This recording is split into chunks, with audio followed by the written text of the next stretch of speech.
Welcome to Fantasy Football Aces. It's your boy, William Wolf. I'm back. Are you ready for some Thursday night football? Kick off these semifinals of the fantasy football playoffs all across the globe. It's the semifinals in the Diamond League. We got me, Wolfman, aka Fantasy Football Aces, versus Kyle T, Mahomes, my auto bundle with the Mahomes Travis Kelce stack. We got the Criminals, aka Shane Kuiper, going up against James O, aka Korea. America versus Korea in the semis. Over on the other half, we got the 1 seed, myself, against the 6 seed. And we have the 2 seed against the 4. Your boys got Puka, Nakua. Puka, Nakua. Motherfucker, I couldn't even say that man's name when I picked him up this year. Wasn't on my radar at all. First game of the year, Cooper Kupp out. Man had 15 targets. I spent $50-something fab on him to make sure I got him because, my receivers were a little weak. Spent about $18 to pick up Nico Collins after week 1 because I saw he had 11 targets, and I was like, that big dude, 6'4". He's pretty big. I'm gonna take a shot on Nico Collins. Started them the next week 2, and they never came out of my lineup since, outside of injuries and buys for Nico. Rode them all the way to the semifinals. Definitely a huge part of my team. As you can see on your screen now, huge part of my team. Nico Collins and Puka Nakua. Made a big trade right before the trade deadline and picked up Amon-Ra St. Brown to be my number 1 receiver. Really lined me up nicely against all these other teams in the playoffs. No weaknesses on this team outside of possibly losing Mark Andrews for the year. I have his backup, Isaiah Likely, who, is doing essentially what Mark Andrews was doing.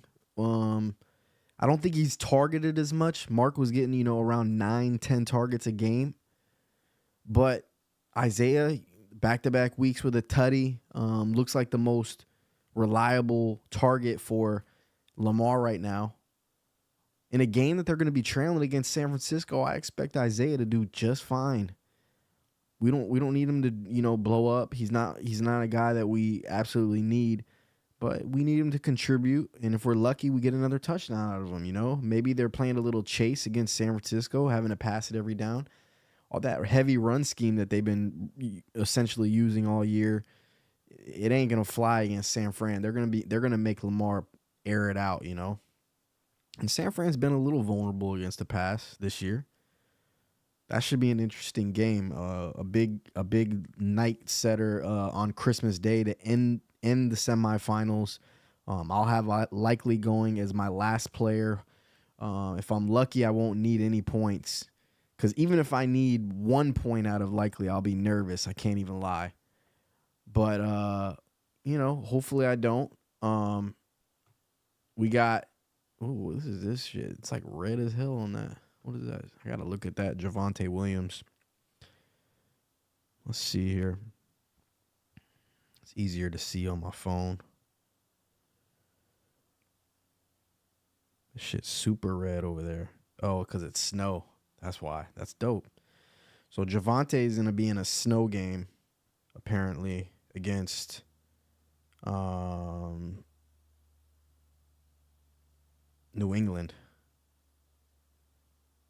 So, yeah, I would expect that to be a good thing. I think rain and snow is good for running backs. So, not a bad thing for Javonte Williams. He's in a 3-headed monster. He's the main back in probably about 60% snaps.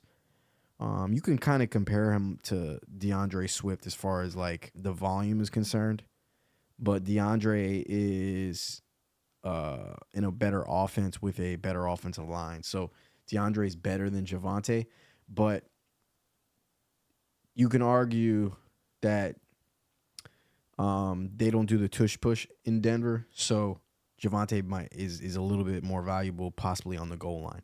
But I would rather have Swift. Kelsey, he looks like he's going to be in a rain game up in Kansas City. I don't really expect it to be too crazy as far as what I've looked into it. Mahomes and him are due for a big game, so hopefully it doesn't happen this week. I mean, it could very well happen. I think I can withstand it anyways. A.J. Brown going against the Giants is going to be tough. Looks like Michael Pittman's going to play. Jackson Enigma against Tennessee he doesn't get a better matchup than that. He's the third receiver on that team, a weakness on this guy's Mahomes team. But going against Tennessee, I mean, they're going to have to throw the ball in Tennessee most likely, and he's spreading that ball around to Lockett and DK and himself quite a bit. So it's just a matter of whether or not he gets a touchdown or not, I guess. He's averaging about 5 or 6 targets a game, which isn't a lot. Definitely not somebody who I'm nervous about. But if he's one of those kind of players on your opponent's team, when they score a touchdown, that's when it hurts. It's just like when you're playing me. If Isaiah Likely catches a touchdown or Puka Nakua catches a touchdown, it hurts because those guys, when they score, everybody else contributes for sure. Puka, he's definitely more consistent than what I'm trying to say right now about Likely and Jackson Enigma, but he's not a huge touchdown threat. But Puka can get the ball, man. They've thrown fades to him. They've thrown jump balls to him, and they definitely target him inside the red zone. So I'm hoping Puka can have a big day today. Really excited about the matchup tonight. Rams versus Saints. Stafford, red hot. He's got all his weapons tonight. Robinson, Puka, Tutu, and of course Cooper Kupp with Kyron Williams in the backfield. Kyron's been absolutely fantastic. So it's gonna be fun, man. Let me look here.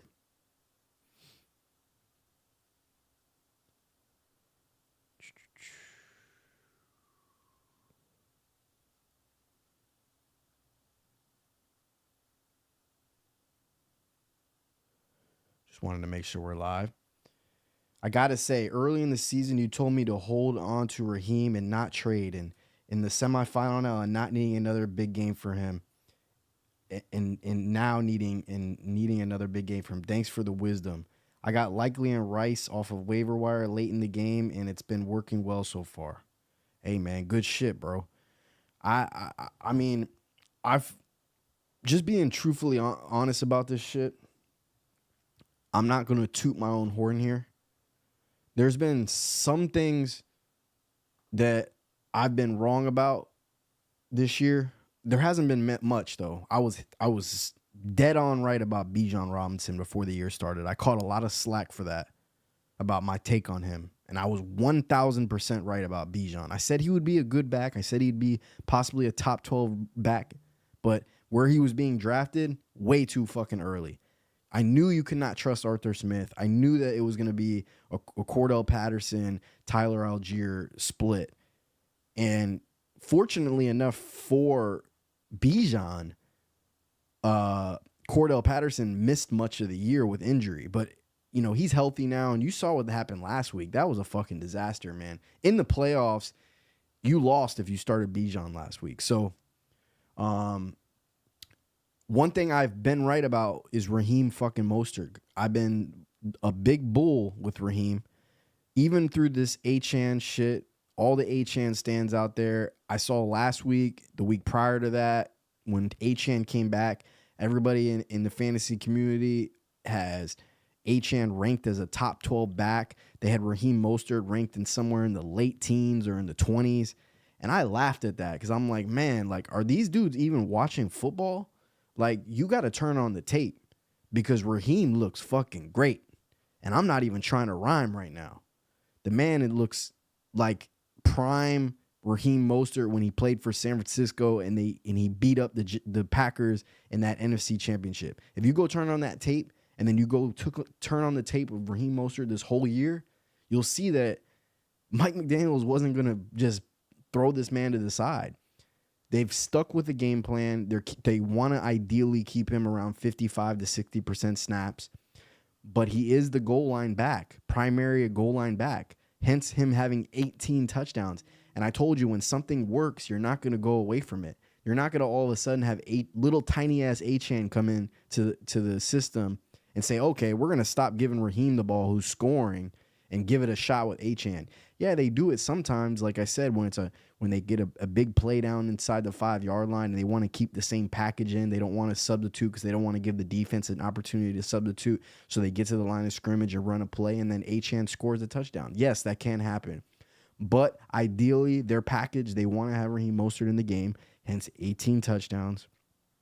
They're going to go against the Cowboys defense this week that really struggled against James Cook. I imagine that Miami's really going to attack them. I think Achane is actually a good play this week just simply based on the fact that James Cook looks so well. I compare those backs quite a bit as far as their talent is concerned and the things that they bring to the table, catching the ball and running the ball.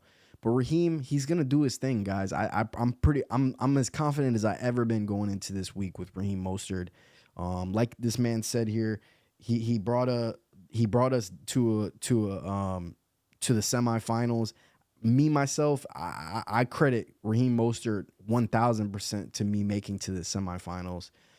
With the mixture of that big boy Nico Collins, they too fucking little for my man Nico, and he will be playing this week. He practiced yesterday. He practiced today. My boy Nico's gonna be back for the semifinals. And Puka Nakua, man, tonight, my new toy, Puka Nakua. I couldn't even say this man's name. He's a dog. He played through injury. Guy got hurt on the shoulder on an incredible catch. Doesn't matter. Comes back in the second half. Fucking does a fucking jet sweep for fucking 30 yards. Dude catches a 70-yard slant. I mean, you could call it a post, I guess, for a tutty against, was it Cleveland? This dude Puka's a dog. Now, I know Cooper Kupp is back. He's fully healthy. And Stafford's, that's his number one guy. I get that. They do a little podcast together. It actually fell off. I don't even think they're still doing it. But Puka, man, he's old reliable for him, man. And don't take the word old into consideration when I say that. I just mean he's going to be in a place that Stafford can count on him. He knows he can catch it. We just want volume tonight. If you have Puka out there, I know I need him tonight. We just want some volume, and we want him to get lucky and get a touchdown. That's it. We want 7, 8 catches, 10 targets. It's unlikely because he's averaging about 7, 8 targets right now a game. But really, and most importantly, we just need to get lucky and get that touchdown, man. It's got to be to somebody. You got to imagine the Saints are going to try to be tough on the run. They're going to be trying to stop. Hopefully, Marshawn Lattimore is trying to, really stop Cooper Kupp. And that gives Puka an opportunity to get some volume tonight, man. We need it. I need it. Yes, I need it. Last year, I was in the semifinals, and I lost in the same position here in the diamond. I had Patrick Mahomes last year, his MVP year, and lost in the semis. He didn't have a good week 16, and I went home with a bitter taste in my mouth.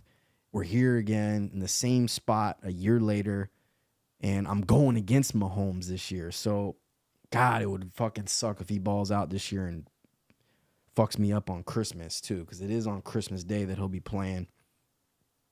Should I play Puka and Olave over Bijan? My running backs are Mostert and Etienne.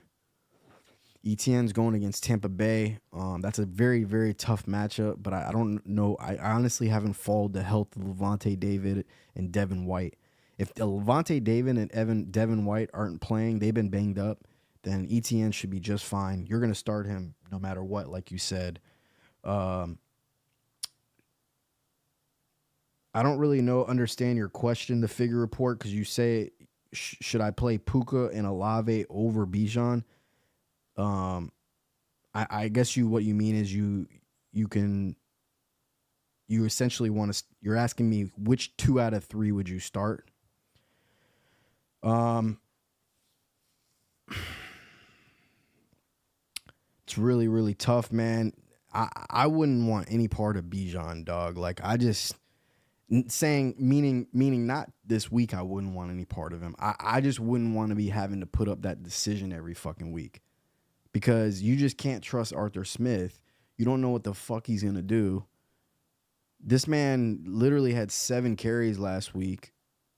I mean, it's like I know that there's no fucking way Arthur Smith is actually trolling the fantasy football community, but it really feels like that way sometimes. Like you do that shit in week 15 against the Carolina Panthers? Seriously? I would be I'd be all fucking set. I'd be all set with fucking Bijan. I'm like, I'm off this dude. I ain't playing him. That's how I would be. Cause that's how I am with Taysom Hill. Taysom Hill, I've been a big, supporter and I've been a big bull when it comes to Taysom Hill. But last week they gave him 20% snaps, didn't get a rush. He only had 1 rush. I said, I'm off him. There's no way I can play him this week in my semifinal matchup. So I guess that answers your question. Yeah, I would play Puka and Olave over Bijan. Now, would I look like an idiot doing that? Maybe, possibly. Yeah, maybe. He might fucking blow up against Indianapolis. It's a great matchup, obviously. Colts have been better lately. They've been playing good ball. They're trying to fight for a playoff spot. But he is in a 3-headed committee, whether you like it or not. The weeks prior to last week, he was at 70% snap share. So if you knew he was going to get 70% snaps, I would say Bijan for sure. But you don't fucking know. Like, I mean, it's tough, man. I'd be all set. I'd play Olave because tonight the Rams, they stopped the run very well. Derek Carr's going to have to air it out. He's been pretty good, even though he's a bum. He has been pretty good at throwing for a lot of yards. You got to imagine a lot of those yards are going to go to Olave. Puka and Bijan is the decision you're trying to make, essentially. Olave's in your lineup no matter what for me, for my money. So it's Puka or Bijan, right? Do you want to go for the higher ceiling? The higher ceiling is most likely Bijan. Or do you want to go with the safe play? Also, it's important to know if you're in full point PPR. If you're in full point PPR, then that decision may be more easier to just ride with Puka and take the stress out of it, dog. Because playing Bijan Robinson is a fucking stressful life. Hope that answers. In my other league, should I start Ridley or Garrett Wilson, non-PPR? Let me look at, off the top of my head, I would say Ridley without a question, but let me see the matchups real quick.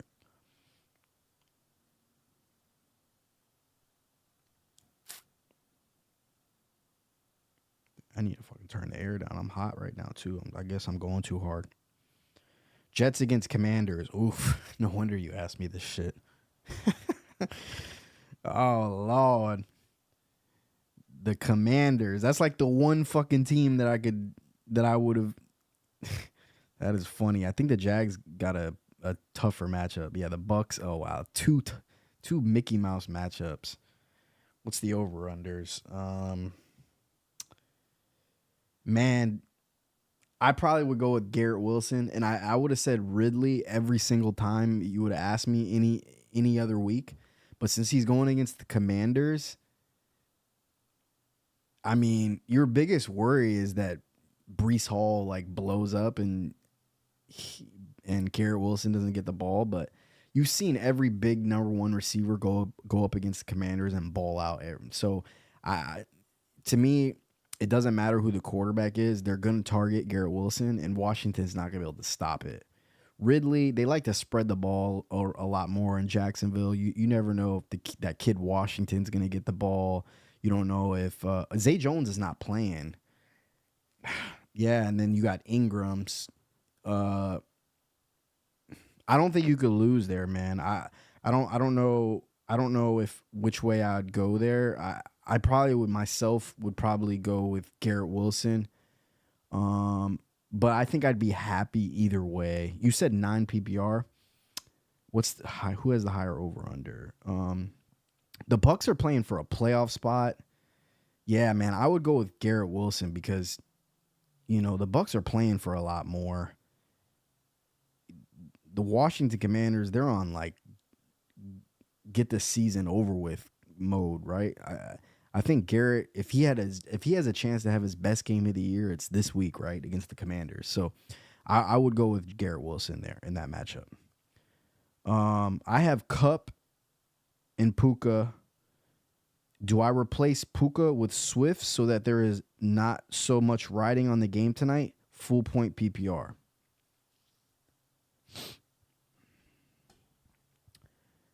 I would play DeAndre Swift in Cup. Yes. I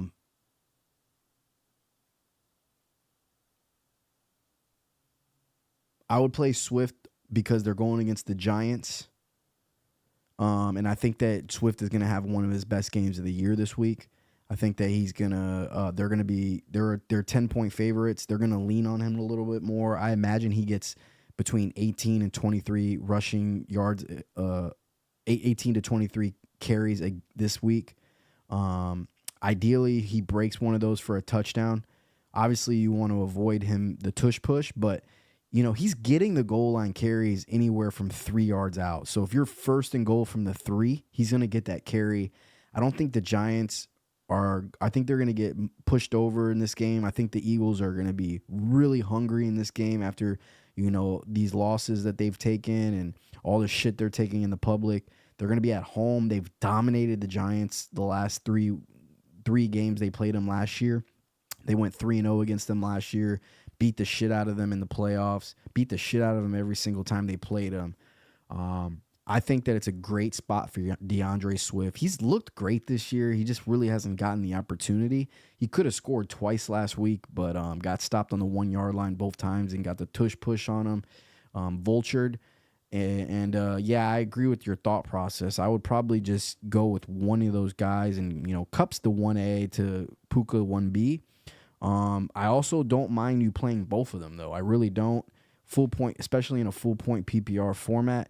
But because Swift is the guy you're asking me about to replace, I would go with Swift just simply because I just think it's a great fucking matchup this week. I just would be really scared for you, man, that you take the wrong guy in this. And essentially what I mean by that is Cooper Kupp has a mediocre game today, and then Puka's the one that balls out, and then Swift has just 100 yards rushing, doesn't really catch the ball, doesn't get a touchdown, and then you're fucking hating yourself because Puka went crazy, right? But I think that's the least likely scenario. So I would take the high floor with Swift, knowing that he has a really safe, good high floor against the Giants this week. On Christmas Day too. How are you not gonna like that, bro? That's another major reason why I would do it, because you get a chance to have Swift play on Monday night at 4:30, which gives you a fighter's chance. If you're losing by quite a bit, who knows? Swift might break for 170 yards. He's done it this year. He's already had a 170-yard rushing week this year. It could happen again against the Giants. Trust me. You got a fighter's chance. So I appreciate those Monday night games because of that. And that's part of the reason why I'm making a decision myself. I have Philadelphia's defense against the Giants. I have Green Bay's defense against Carolina. And I'm trying to decide which one of those to start, right? Both probably pretty good starts. But for my money, I'm going with Philadelphia simply because it's Monday night and it's Christmas.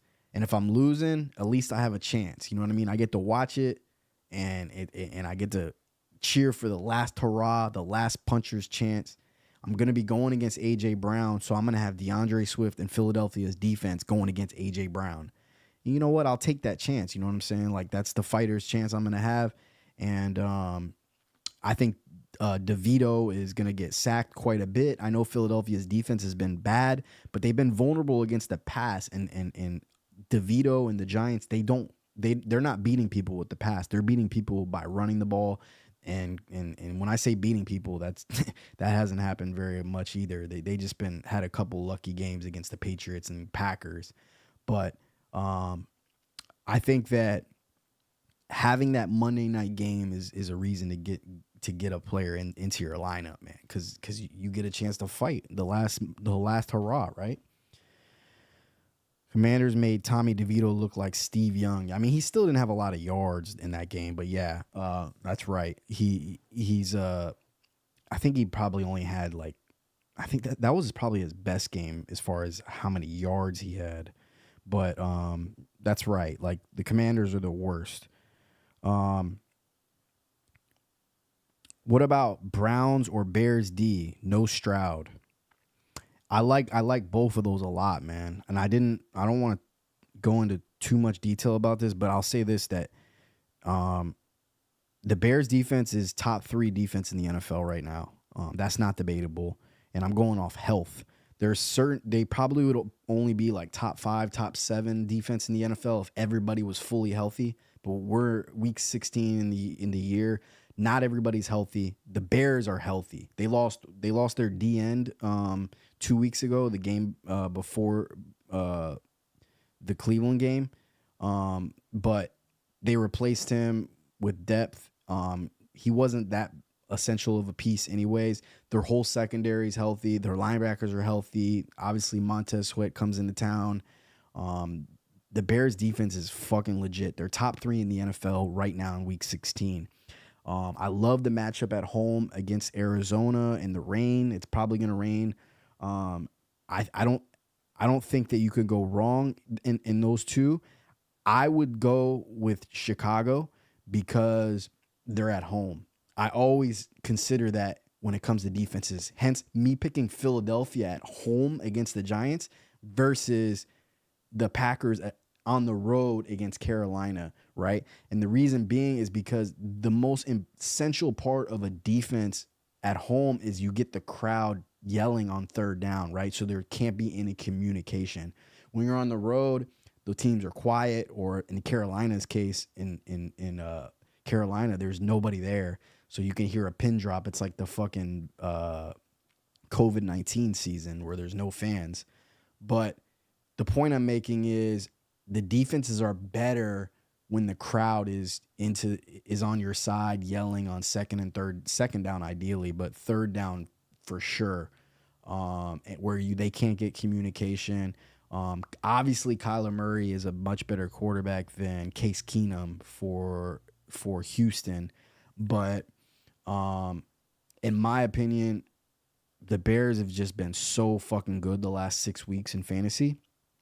At home against Arizona, I just think that they're gonna put up another big day. I imagine a couple picks and definitely 3 or 4 sacks. I can see them completely shutting down the Arizona offense. They're going to put Jaquan Brisker, the safety, on McBride.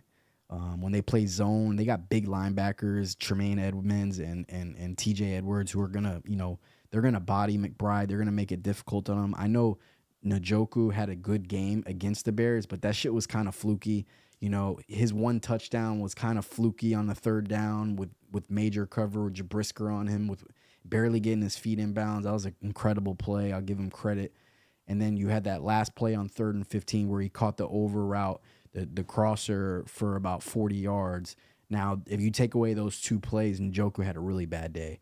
Flacco, he got fucking locked. That whole game was fluke. I'm not going to go into too much more detail about it because I'll just start to sound like a homer here. But I think the Bears are slightly a better play. I like both of them, though. I do like both of them. You can never go wrong with Myles Garrett, right? But Montez Sweat is hot for the Bears, man. He's hot like I am right now. I got to take this shit off, man. Fuck.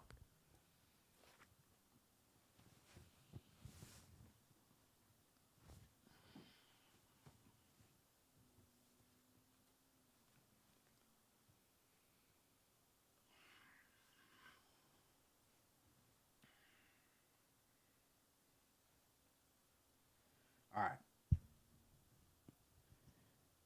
Did I miss anything here? No.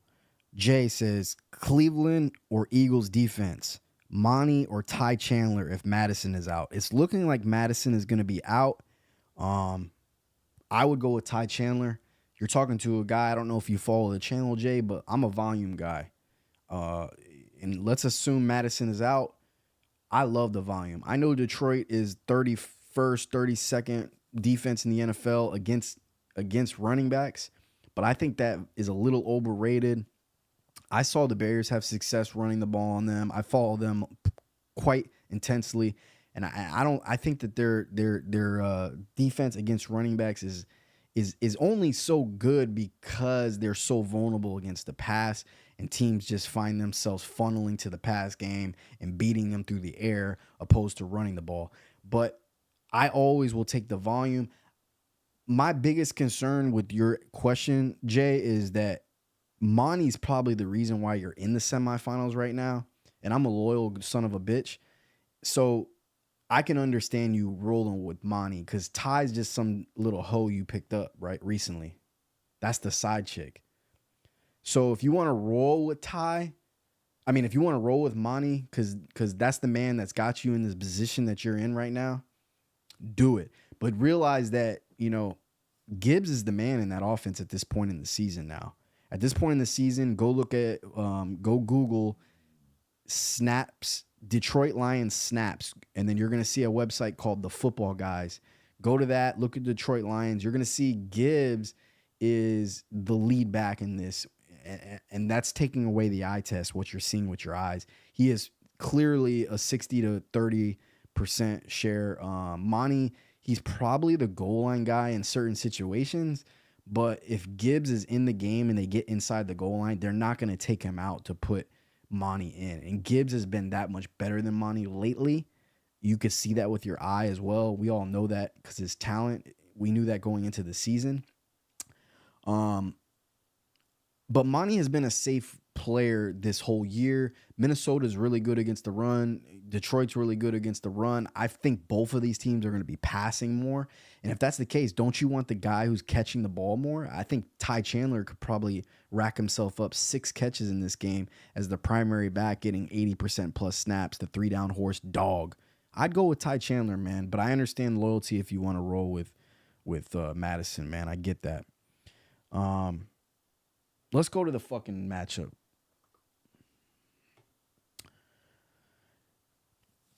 So, my biggest concern in this matchup, guys, is A.J. Brown. He's going to be Monday night against the Giants. He hasn't done shit in a while, and I just feel like he's going to fucking go off on me. So, I need Amon-Ra St. Brown to have a big game against Minnesota. I need Nico Collins to catch a touchdown against Houston. And I need Puka Nakua to catch a touchdown tonight. That's going to be the way I make up for what A.J. Brown's going to do to me. I already predict A.J. Brown's going to have a day. Pittman Jr., I can't believe he's going to play, but he is going against one of the toughest pass defenses in the NFL in the Atlanta Falcons. Terrell, a great corner out in Atlanta. They have a great cover 3 kind of scheme over there that they kind of give receivers fits. Mike Evans, a very similar comp, I would say, to Michael Pittman Jr., has struggled against Atlanta. He caught a touchdown in the first game against Atlanta on a fade route, a 30, 40-yard streak for a touchdown. But that was his only big play, and that saved him in that week. He only had about 13 points that week, and it was because of that one big play for a touchdown. Outside of that, he got shut down against Atlanta. They've been shutting down receivers all year. It's just the way their scheme is. They're going to give it up in other ways to the tight end and in the middle of the field. Indianapolis, the thing with Michael Pittman Jr. is he's going to get the volume regardless. I just think that it's not going to – I couldn't ask for a better matchup. I just can't believe that he's actually even playing that game, bro. Like, he's one of the 20% of players that's gotten concussed and played the following week now. It's very rare. It's not up to them. It's a 7-step protocol. It's not like the 1970s where you can be like, I'm playing. We gotta win this game. I'm playing. It's not like that. It's up to the concussion protocol to determine whether you're gonna play or not. It's objective. Nothing is subjective about it. As far as I understand, they can't cheat it. So Michael Pittman Jr. can't believe he's gonna play, but I got Nico Collins playing for me. So I take that as a wash, man. Nico and Pittman, they've been very comparable this year as far as the kind of players they've been for fantasy. They're both big receivers. They're very similar in a lot of ways.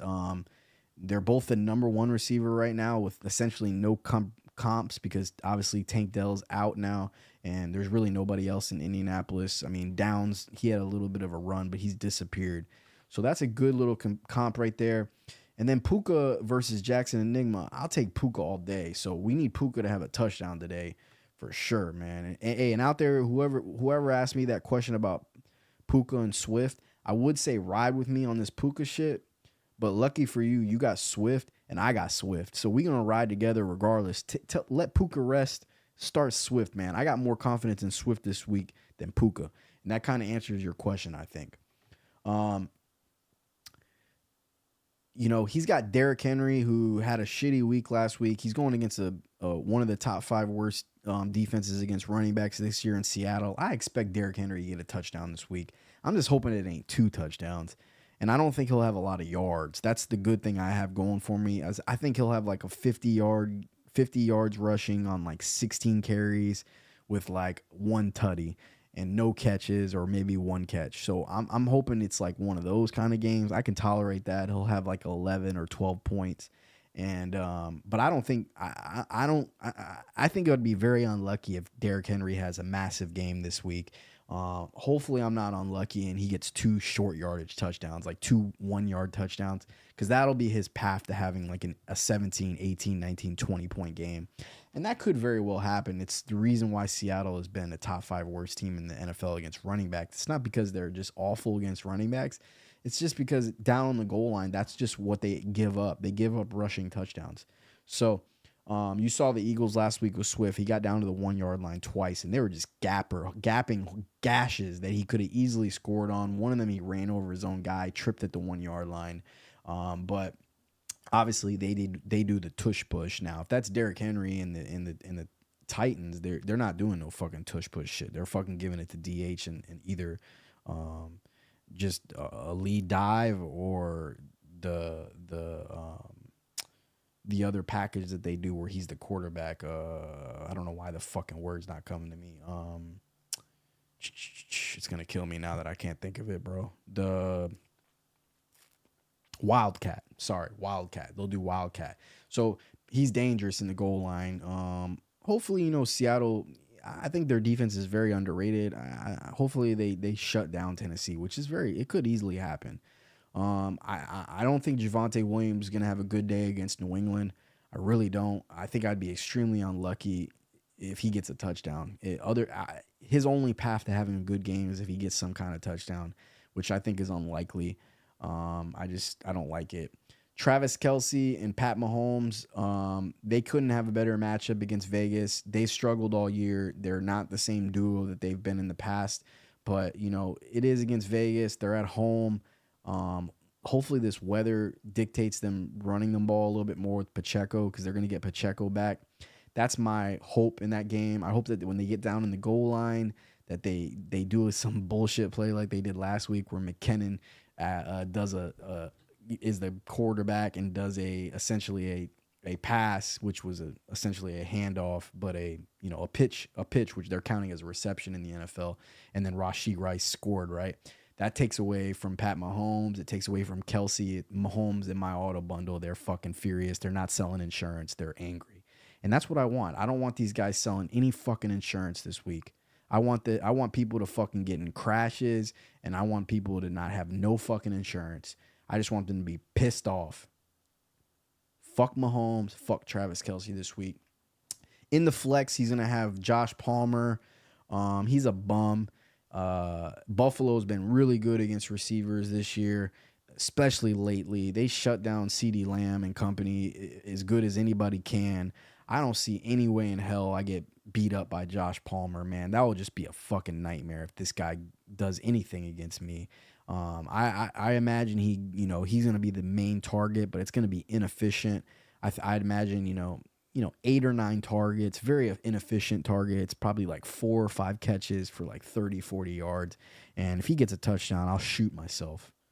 No, I won't. I love my life. I fucking love my life, but I want to win this week really badly. So that would make me very, very sad if Palmer fucking gets a touchdown.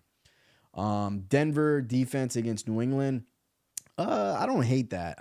Obviously it's a good start for Mahomes in my auto bundle, but I don't I don't hate that. I'm not nervous about that. I think Zappy and company, they can move the ball on Denver.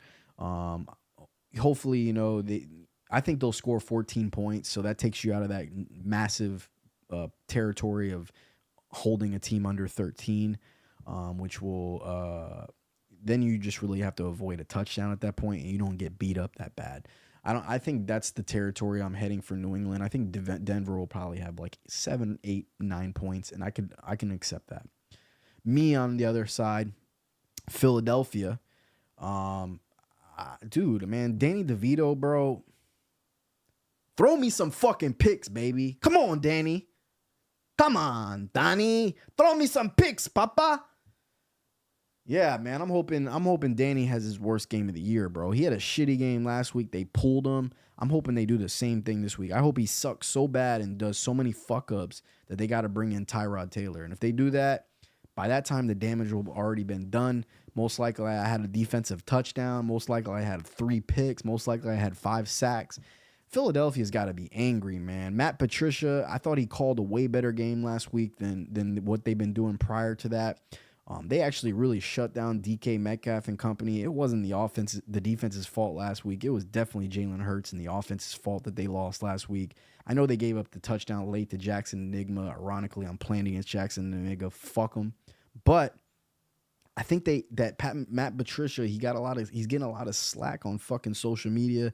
They're essentially saying you're downgrading your D coordinator to a bum who really hasn't done shit in the NFL, sucked in New England, sucked in Detroit, etc. But I thought he called a pretty good game. I actually liked the approach that they took. They gave up the run a little bit more, and they kind of shut down the pass, which is what I think they needed to do. They needed to be a little bit more balanced defense. They were just shutting down the run and just giving up a funnel to the passing game. I think that against Barkley and the Giants, they're okay with, focusing on that read option with Danny DeVito and Barkley, and then relying on their talent to win. The Giants' offensive line is not good. I think this dude's gonna be running for his life, man. I think this could be a big day for Philadelphia's defense. So that's what I'm hoping for. I pivoted to Hopkins as my kicker. For the Cleveland Browns, I had Sanders, the kicker for the Miami Dolphins, the last 6 weeks, but I pivoted to Hopkins this week. I had Hopkins for the first 8 weeks of the year, first 9 or 10 weeks of the year, somewhere around that territory, and he was absolutely a stud for me. Obviously, he's the number 2 kicker in all of fantasy football. I pivoted away to him to Sanders because Sanders had such an incredible matchups for 6 weeks straight, but now he's playing the Cowboys this week. I'm cheering for touchdowns in that game with Tony Pollard and Raheem Mostert. I don't want to have to cheer for any fucking field goals. So I wanted to get Sanders out of my lineup. I wanted to get Hopkins in a safe place in the dome at Houston. I think that their defense is going to play well against Case Keenum. And I think that, that could also turn into a field goal contest in the dome. I think they have Fairbairn as their kicker, who's a pretty good kicker himself. Dustin Hopkins hasn't really missed shit all year. He's going to be from 55, 56 territory in the dome. So I'm hoping Dustin, Hopkins has a big day. I pivoted to him this week. Hopefully it makes a difference. In the flex, DeAndre Swift. That's my dog, DeAndre Swift, man.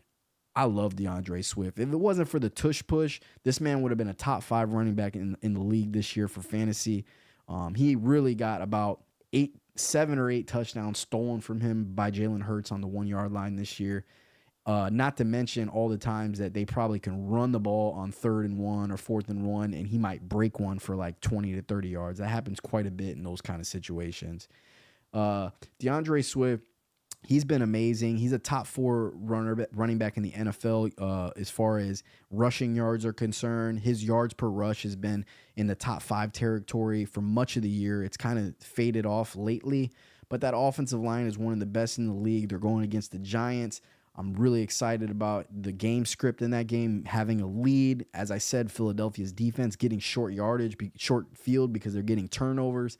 And I think DeAndre Swift can have one of these games where he goes for over 100 yards rushing and at least one touchdown.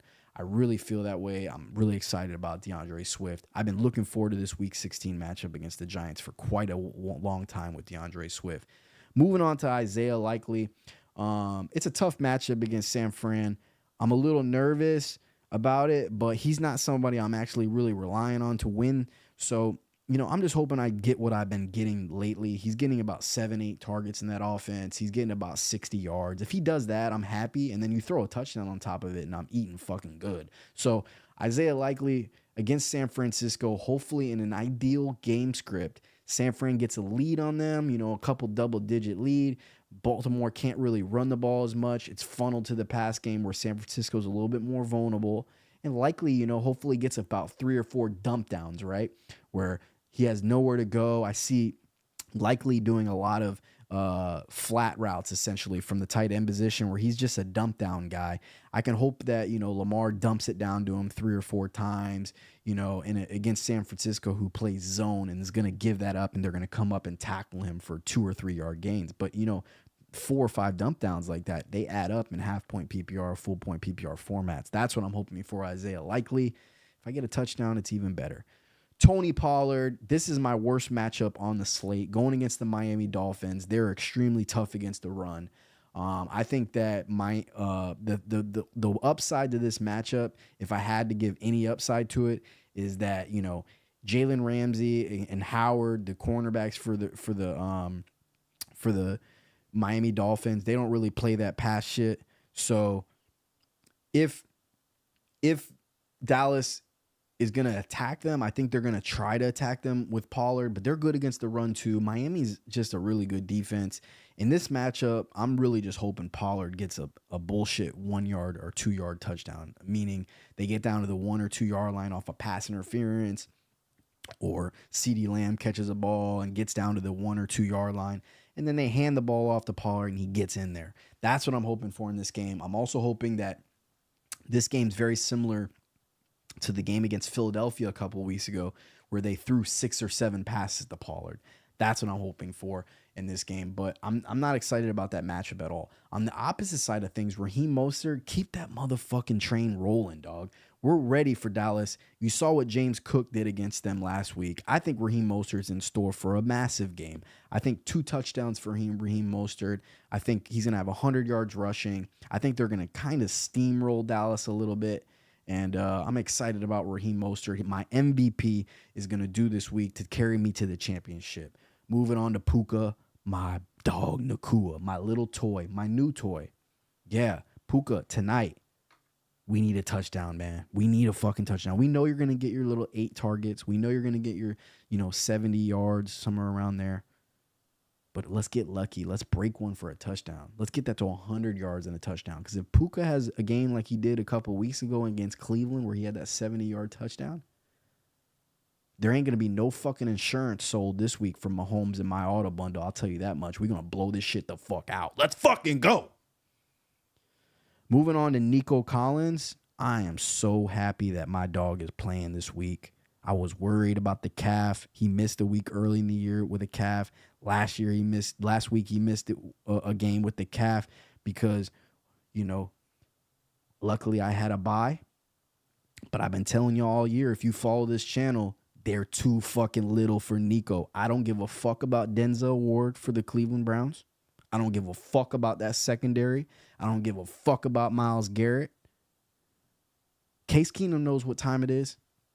Throw that bitch to the big 6'4" motherfucker who's fast as hell and has good hands. Give him the ball by any means. We throwing screens to him, slant routes, jump balls, goals, streaks, crossers. I don't give a fuck. Nico Collins, he's going to eat. It's semifinals time. I love me some Nico, and I know that my dog's going to come through for me. I'm excited for him playing this week. I really wanted him to play this week. He's going to be the difference maker in this matchup. I don't care if it's a tough Cleveland Browns defense. Nico's going to come through this week. I feel it. I love him. Over 100 yards and a touchdown. Amon-Ra St. Brown. I made a big trade for him this year. And he's been good. The trade has been exactly what I wanted. I wanted the steady Eddie guy. I wanted a guy who is an elite offense in the Lions with the top 5 offensive line in the NFL, the top target. Sam Laporta has been amazing, but Amon's still the lead dog in this offense. And, against a Minnesota team that likes to blitz, top 10 worst team in the NFL against receivers, I think St. Brown can easily have over 100 yards and a touchdown in this game himself. So we're really excited about that matchup. And strategically, I saved this one for last, and I did it on purpose. My boy, Justin Fields, the homer, the Bears fan, as you can see here, the Chicago man. We got Justin fucking Fields against the sorry-ass Arizona Cardinals defense. I think Justin's going to go for 40 this week. 40. Over 100 yards rushing and at least 1 rushing touchdown, hopefully 2. He's going to throw for another 250 and 2 touchdowns. This is going to be his biggest game of the year. Justin Fields is going to absolutely dominate this defense. It's time to show what you do to bad defenses. We played some pretty good defenses. We played some division games. We took care of Detroit both times we played them, even though we didn't win both games, which we should have. He took care of it on the fantasy football end. Had a rough game against Minnesota, rough game against Cleveland. They're both good defenses. But this is a game that you show the world. You show all those experts, those idiots who think that we should take Caleb Williams, the midget out of USC. No, motherfucker. We got a big 6'3", 6'2" Justin Fields, a specimen, a man who could rush for $180, and he can also throw for 304 touchdowns. Name another quarterback like that. There ain't none. The only person who's ever rushed for over $180 and thrown for over 300 is Colin Kaepernick. Ironically, they're about the same size too. They're very similar. They're both big dudes who are fast and can run and can throw. They got big arms and they can run. The difference is Justin seems to be a guy with his head on straight a little bit more. Not that I don't think Colin was. And obviously Colin got washed out the league and kind of forced out the league with the politics. On the contrary, Justin, he's a man of religion, and I see him being just as successful in a similar situation if you get a guy like Marvin Harrison Jr. in the building with DJ Moore and Cole Kmet and keep upgrading this offensive line. You're going to see a guy, Justin Fields, who turns into the next Jalen Hurts, a guy competing for MVPs every year because he's that good. And this week against Arizona, he's going to fucking ball out. If you play DraftKings, get Justin Fields in your lineup. This is a game that you have to play Justin Fields against Arizona at home. Bro, you're out your goddamn mind if you think they're going to be able to stop fucking Justin Fields. This dude is going to ball. And he's going to be the main reason why I win this week. And I can't wait for it. Let's talk a little bit about the other matchup.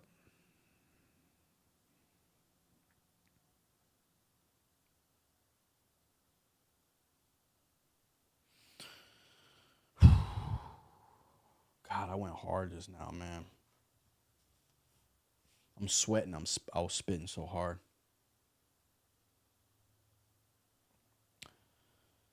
How many viewers do I got in this bitch?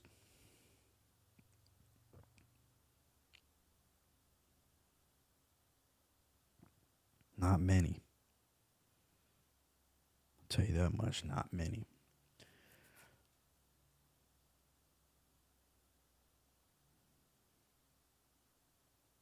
God, I would pay for Puka Nakua touchdown this week. In this other matchup, we'll go to in the other semifinal. We're going to tone down our energy here and our testosterone for this matchup. We got Matthew Stafford. He's going to take a dart throw with Robinson, the third receiver for the Rams, arguably. I mean, you got Tutu Atwell in that offense as well. Very risky play for him. He does have Odell Beckham, who's banged up, going against San Francisco, who's really only getting 50% snaps. And then you have Dontavius Wicks, who's banged up as well, going against Carolina. Jaden Reed's banged up in that offense. Watson's banged up in that offense. I don't know, man. I might have held out for Wicks or maybe some other dart throw. But nonetheless, he's going to be going with the Robinson-Stafford stack.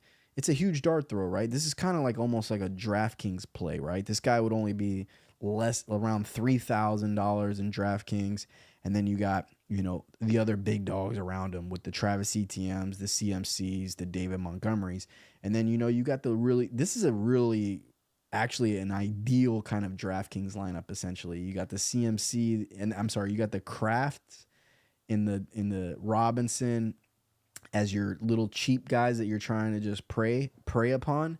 And then you got your McCaffrey, Etienne, Montgomery, DJ Moore, Waddle as your core with a middle of the road quarterback, not somebody who's going to be break the bank, but he's also been a guy who's been hot, probably undervalued quarterback in Matthew Stafford. Against the New Orleans defense, it's not the best matchup in the world, but he doesn't have really has a choice. Matthew's been good against any defense lately. He's been matchup proof essentially. Doing really well against Cleveland and Baltimore. Following that up with a stellar day against Washington, got slowed down because they're so bad against the run that Kyron Williams, stole a lot of these fantasy points from him, which I predicted in that matchup. But in this matchup, they'll be a little bit more tough on the run. And, I don't think matchup matters for Matthew Stafford. The talent is absurd out there with the Rams right now with Kyron, Cup, Puka, Tutu, and even Robinson, right?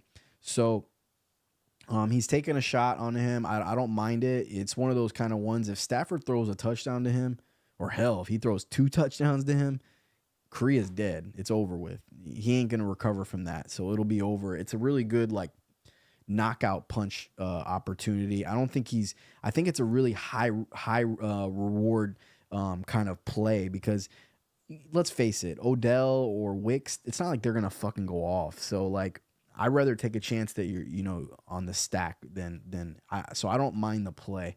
DJ Moore going against Arizona, that's a smash play. He's in a ball out. He's been absolutely a massive top 10 receiver in fantasy this year. He'll continue against Arizona. Waddle, I see them doing the little Waddle dance possibly against Dallas. I think that Miami's going to have their way with them. Waddle, he hasn't been that good when Tyreek Hill is in the lineup this year. He had his best game of the year last week with Tyreek out.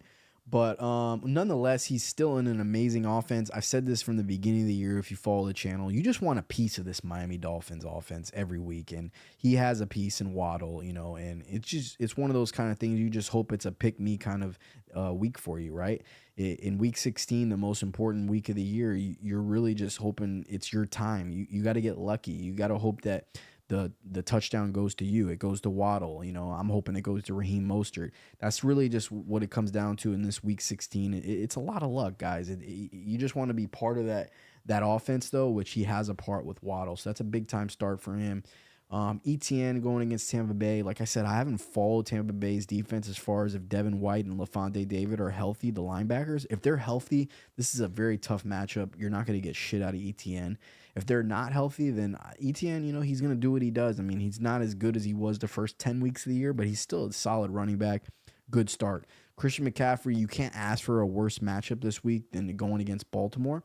But it's CMC. I would see Yahoo still thinks he's going to get 19. 19 is fair. And, if you're Korea and he walks away with 19, you're probably happy about that. At least that's the way I would feel about it. You want to avoid the 30 burgers on you, the 40 burgers. So it doesn't get any tougher than Baltimore. So I think that's a really good thing for Korea in this situation. Kraft going against Carolina. They've been good against everybody. They've been good against quarterbacks, receivers, run and tight ends. They give it up through the run. They're a run funnel, that defense, and I don't like that play at all. But he doesn't really have a choice. He doesn't want to start Dalton Schultz with Case Keenum, and I don't blame him for that. So he's taking a shot on the hot Kraft. You got to take into consideration that Wicks is banged up, Jaden Reed's banged up, Watson is banged up. Kraft might be the only guy left standing. I think that's probably what Criminal's thought process is. And he's in a roll with Kraft, who they got ranked, projected 7.21, which is more than Isaiah Likely, which I think is absolutely absurd, to be honest.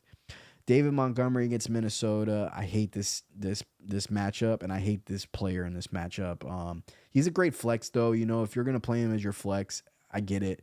You're just hoping for a touchdown. You're really TD dependent here. You're not going to get a lot of receptions. You're going to get 50% snaps or less, and you're probably only going to get, around 10 to, if you're lucky, 15 carries, but I'd say around 10 carries. Um, you're hoping for a touchdown, but he's been steady Eddie, and he's been a great player for the Criminals all year. So as a flex, keep it rolling.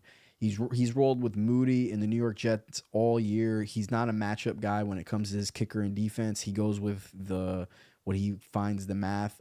As far as Moody's concerned, in a great offense in San Francisco, you figure that they're always going to get inside field goal range, and that's his thought process. Moody's been really bad for fantasy because they just convert all those into touchdowns. San Francisco's so good at scoring touchdowns, they're not really kicking field goals.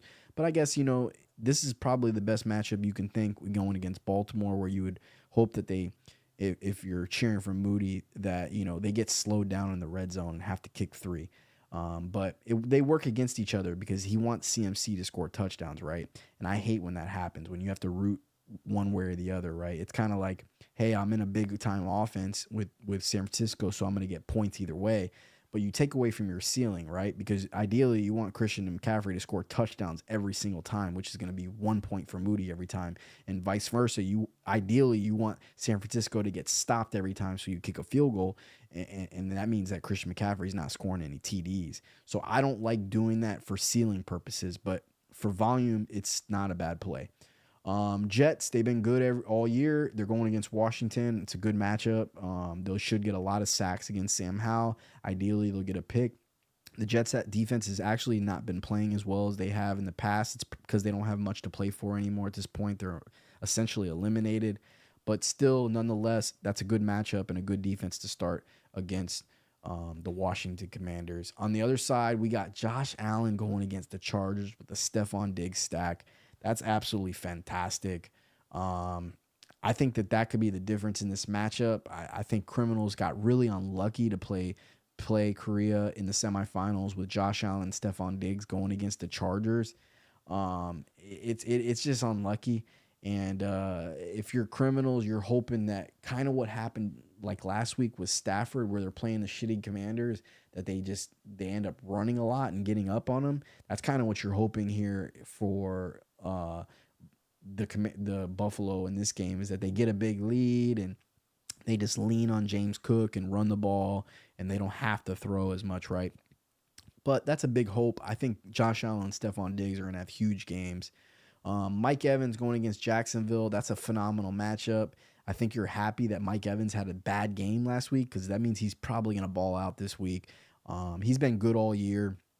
I don't imagine him having 2 bad games in a row. I think Mike Evans is in a slam spot right here. His third receiver, Noah Brown, that is a huge, huge vulnerability for this team. He had Keenan Allen as his third receiver. He's out. He didn't have any depth there. I bet he wish he really had Terry McLaurin right now to play there to go along with Rashad White, who he made a trade early in the year for Bijan Robinson. In hindsight now, that's looking a little rough, because I think I'd rather have Rashad White and Terry McLaurin here. If I was Korea, I already went on a rant earlier in this podcast about Bijan. I just don't I'm not confident in him. I don't trust Arthur Smith. I'm just really scared with him. High ceiling, low floor for Bijan, man. Low as you can get. Negative points last week.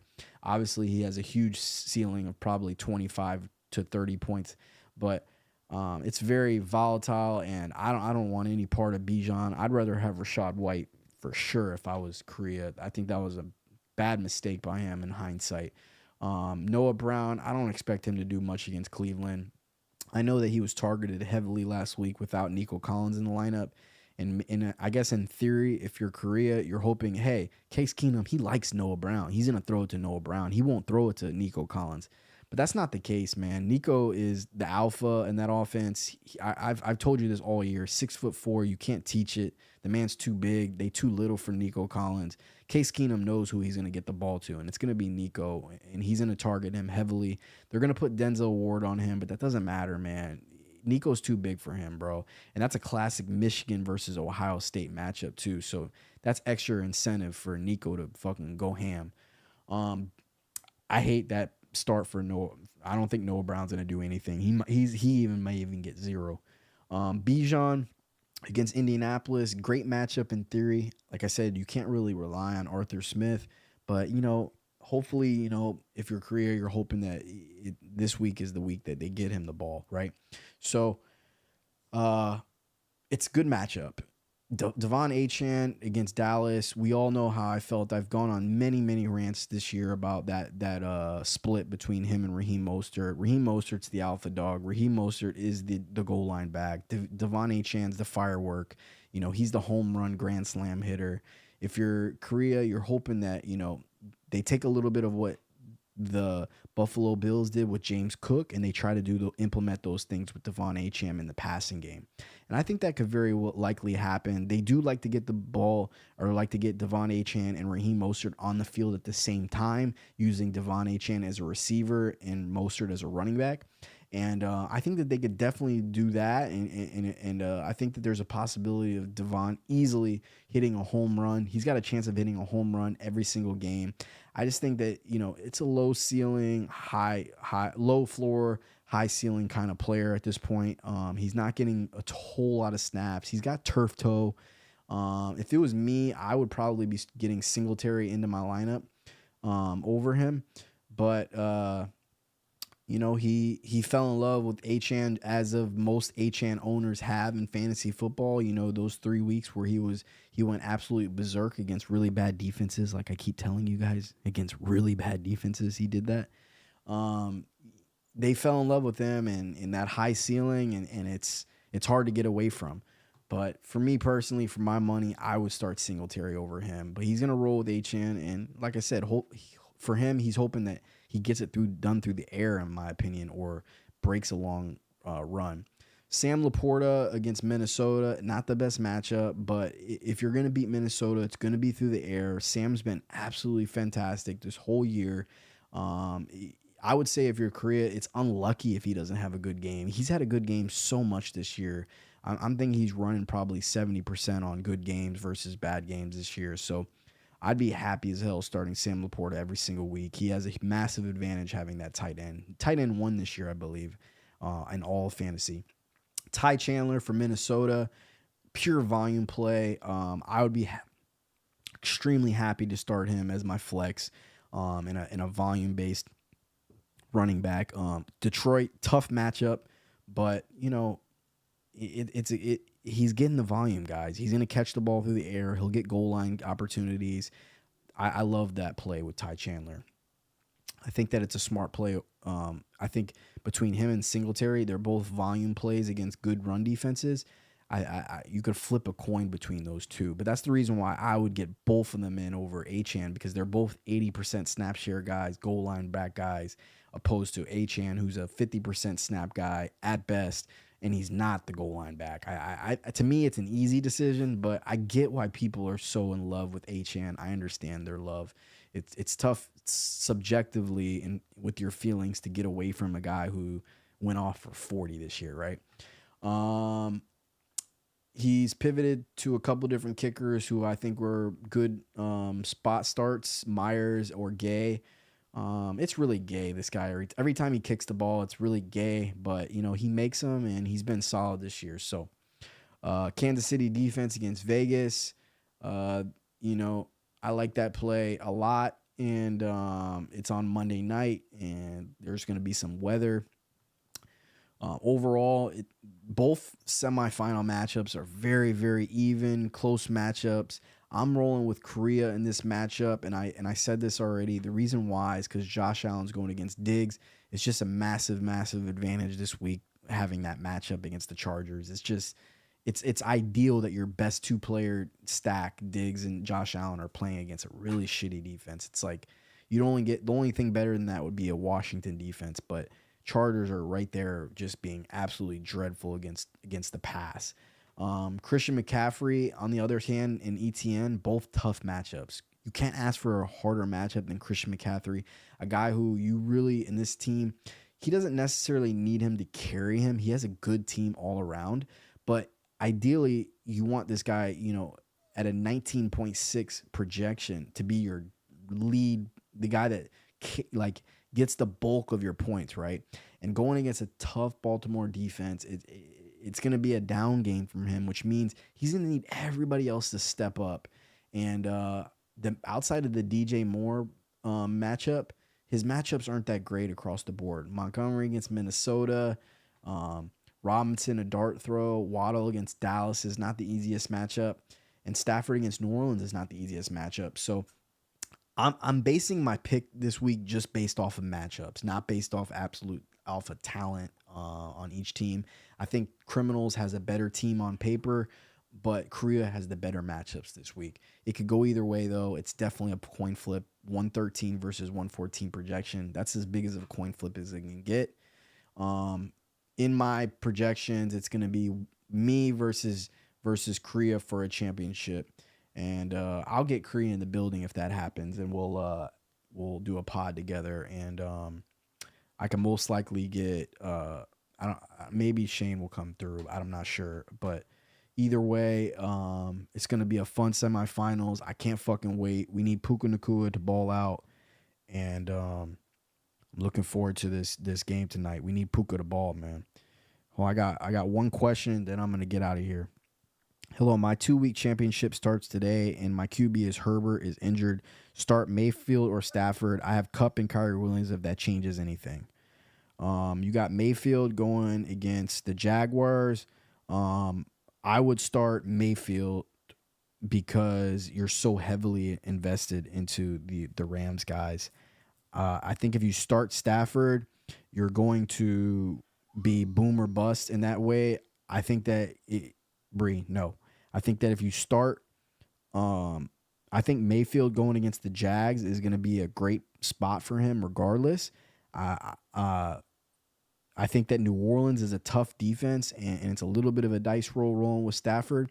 I think in an umbrella, I probably would say Stafford over Mayfield no matter what every single week.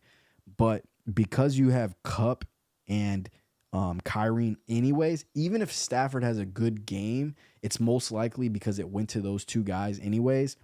And it kind of like gives you like a like you're kind of hedging in a way, like, right? So it's like you're not putting in all your eggs in one basket. You're still going to have the Rams do well, even if it's that way. In a perfect situation, rolling with Mayfield, you would hope obviously Kyron Williams rushes in a couple touchdowns, and then Kupp just has a massive like volume day, like 10 catches for $130 and no touchdowns, right? And then all the touchdowns end up going to Kyron Williams, and then you got Baker Mayfield going against a shitty Jaguars defense who they just been dreadful the last 4 weeks. And I think Mayfield and company with Godwin and Rashad White and Mike Evans, they just been playing really good football. They're fighting for a playoff spot right now. But I don't think you can go all wrong either way, Steven. I just would personally put my eggs and spread them around a little bit. And I think Mayfield and Stafford are very similar. I like Mayfield's matchup better. And like I said, you already have some stock with Kupp and Kyrie. But that's going to do it. My dogs had enough as well, and so have I. I'm ready for the game. We're 13 minutes out. Puka Nakua, my new toy. Let's fucking go. Let's get a touchdown, boys. I'm out. I'll see y'all Sunday. Peace.